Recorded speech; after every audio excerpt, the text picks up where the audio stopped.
کھا کر سو جاتا ہے۔ قیلولہ سے مراد وہ عمل ہے جس میں خواہ آپ کھانا کھا چکے ہیں یا نہیں، بس تھوڑی دیر آرام کرنا دوپہر کے اوقات میں، تاکہ آپ کو جو باقی کا دن ہے وہ صحیح سلامت گزرے اور آپ کے دن کے باقی حصے میں آپ اچھی طرح اپنے کاموں کو سر انجام دے سکیں۔ حضرت علی رضی اللہ تعالیٰ عنہ نے فرمایا کہ میں نے اللہ کے نبی صلی اللہ علیہ وسلم سے سنا تھا، کھانا کھا کر فوراً نہ سویا کریں، کیونکہ اس سے انسان کے دل میں بھی سختی پیدا ہو جاتی ہے۔ اور آج کی تاریخ میں تو یہ بات اس حد تک گہرائی تک آ پہنچی ہے کہ یہاں پہ ڈاکٹرز کا بھی یہ ماننا ہے کہ اگر انسان کھانا کھا کر فوراً سو جاتا ہے تو وہ دل کے مرض میں مبتلا ہو جاتا ہے۔ اور یہی بات 1400 سال پہلے ہمارے نبی صلی اللہ علیہ وسلم نے فرمائی تھی۔ اب آتے ہیں حضرت علی رضی اللہ تعالیٰ عنہ کے اس ارشاد کی طرف جو انہوں نے فرمایا تھا۔ جب ایک مرتبہ حضرت علی رضی اللہ تعالیٰ عنہ کی خدمت میں ایک شخص حاضر ہوا اور فرمانے لگے، یا علی،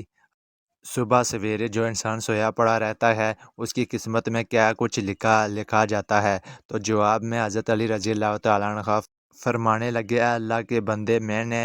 اللہ کے نبی صلی اللہ علیہ وسلم سے سنا کہ جو بھی انسان صبح کے اوقات میں سویا پڑا رہتا ہے اور وہ فجر کی نماز بھی قضا کر بیٹھتا ہے،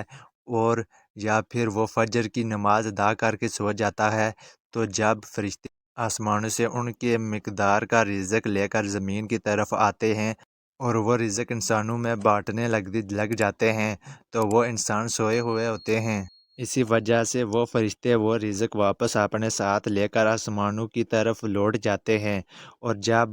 وہ نیند سے فارغ ہو کر اٹھتا ہے، بیدار ہوتا ہے، تب ایسے لوگ رزق کی تنگی کی شکایت کرتے پھرتے ہیں۔ آپ نے دیکھا ہوگا کہ جب اکثر لوگ رزق کی تنگی کی شکایت کرتے ہیں، آپ ذرا ان سے پوچھ کر دیکھیں، یا صرف ایک آزمانے کے لیے آپ پوچھیں تو صحیح۔ آپ جب ان سے پوچھیں گے کہ صبح کتنے بجے اٹھتے ہو، تو وہ آپ کو جواب میں لازماً یہی کہیں گے کہ ہماری تو آنکھ سویرے کھلتی ہی نہیں، ہم صبح اٹھتے ہی نہیں، اٹھنا بہت مشکل ہے ہمارے لیے، لہٰذا یہی وجہ ہے کہ جس کی وجہ سے وہ رزق ان پر تنگ کر دیا جاتا ہے، اور پھر وہ تنگ دستی اور بے روزگاری کی شکایت کرتے پھرتے ہیں۔ تو آپ سے گزارش ہے کہ آپ سویرے اٹھا کریں، آپ سویرے نماز ادا کریں، اور کوشش کریں کہ مرد حضرات جماعت کے ساتھ نماز ادا کریں، پھر قرآن کی تلاوت کریں، اس کے بعد اپنے دن کی شروعات کریں۔ اب آپ دیکھیں کہ کیسا آپ کا دن گزرتا ہے، آپ کے دن میں برکت ہوتی ہے۔ اور جو لوگ 12 بجے یا 1 بجے اٹھتے ہیں، ان کے حالات کچھ یوں ہوتے ہیں کہ ان کے دن کے کچھ کام بھی انہیں سمجھ میں نہیں آتے، اور وہ یہ جان بھی نہیں پاتے کہ آج کا دن حالانکہ گزرا کیسا ہے، بلکہ انہیں کچھ کام بھی نہیں سمجھ میں نہیں آتا۔ وہ جو کام کرنے لگ جاتے ہیں، اور پھر پلک جھپکتے ہی شام اور مغرب کی اذان ہونے لگتی ہے۔ اور جو انسان سویرے جاگتے ہیں وہ اپنے کام بھی بھرپور طریقے سے سر انجام دے پاتے ہیں،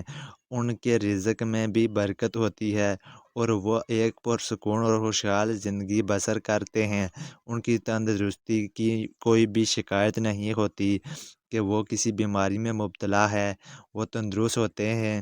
ہر بیماری سے فارغ ہوتے ہیں۔ رمضان کے مہینے میں انسان کے صرف کھانے پینے کا شیڈول متاثر نہیں ہوتا ہے، بلکہ سحری میں جاگنے کے سبب دن بھر کی نیند کا شیڈول بھی متاثر ہوتا ہے، جس کی وجہ سے کچھ بے احتیاطیوں کے سبب رمضان کے مہینے میں جہاں صحت بہتر ہونی چاہیے، وہیں پر صحت نہ صرف خراب ہوتی ہے بلکہ مختلف بیماریاں بھی گلے پڑ جاتی ہیں۔ روزہ رکھنا صحت کے لیے بہت بہتر ہے، مگر جو لوگ رمضان میں سینے میں جلن، گیس اور اس جیسی دوسری بیماریوں کا شکار ہوتے ہیں، ان کا سبب روزہ نہیں بلکہ ان کی اپنی غلطیاں ہوتی ہیں۔ سارے دن کے روزے کے بعد جو لوگ پہلے سے ہی کسی بیماری میں مبتلا ہوں، ان کی سحر و افطار کی جانے والی کوتاہی ان کے گلے کا ہار بن جاتی ہے۔ ایسی ہی کچھ غلطیوں کے بارے میں ہم آپ کو آج بتائیں گے۔ جو لوگ باقاعدگی سے ورزش کی عادی ہوتے ہیں وہ سحری یا افطار کے شیڈول کے سبب پریشان ہو جاتے ہیں۔ ایسے لوگ اکثر سحری یا افطاری کے بعد ورزش کرتے ہیں جو کہ ایک بہت بڑی غلطی ہوتی ہے۔ اس سے ایک جانب بد ہضمی کا خطرہ ہوتا ہے اور دوسرا اس کی وجہ سے ہڈیوں اور پٹھوں میں درد بڑھ جاتا ہے۔ لہٰذا اگر ورزش کرنا ضروری ہو تو اس کے لیے سب سے بہترین وقت سحری سے پہلے کا وقت ہوتا ہے، کیونکہ اس وقت میں انسان کا معدہ خالی ہوتا ہے اور صحت کے لیے بہتر ہوتا ہے۔ کچھ لوگ رات میں دیر سے کھانا کھا کر سو جاتے ہیں اور نیند کی وجہ سے سحری نہیں کرتے ہیں۔ سحری چھوڑنے کی وجہ سے روزے کا دورانیہ بڑھ جاتا ہے، جو کہ جسم کے اندرونی کمزوری میں بھی بہت زیادہ اضافہ کر دیتا ہے، جس سے نہ صرف چہرے کی چمک دمک ماند پڑ جاتی ہے بلکہ قوت مدافعت میں بھی کمی واقع ہوتی ہے۔ اس وجہ سے بہتر یہی ہوتا ہے کہ سحری کے وقت بھلے ایک گلاس پانی کا ایک کھجور ہی کیوں نہ کھا لی جائے مگر لازمی طور پر سحری کی جائے۔ افطار کے بعد پیٹ میں جب دن بھر کے بعد غذا جاتی ہے تو انسان سستی کا شکار ہو جاتا ہے۔ اکثر لوگ افطار کے باری بار کم کھانے کھانے کے بعد سونے لیٹ جاتے ہیں اور ایسی ہی غلطی لوگ سحری کے وقت بھی کرتے ہیں اور کھاتے ہی سو جاتے ہیں، جس کی وجہ سے رمضان کے بعد ایسے لوگ موٹاپے کا شکار ہو جاتے ہیں یا پھر ان کے خون میں کولیسٹرول لیول بڑھ جاتا ہے، جو کہ بیماریوں کا سبب بن سکتا ہے۔ اللہ پاک ہمیں دین کی سمجھ نصیب فرمائے اور ہمیں نیکوکاروں میں شامل کرے، آمین۔ ناظرین، کمنٹ باکس میں اللہ کے 99 ناموں میں سے ایک نام ضرور ٹائپ کریں۔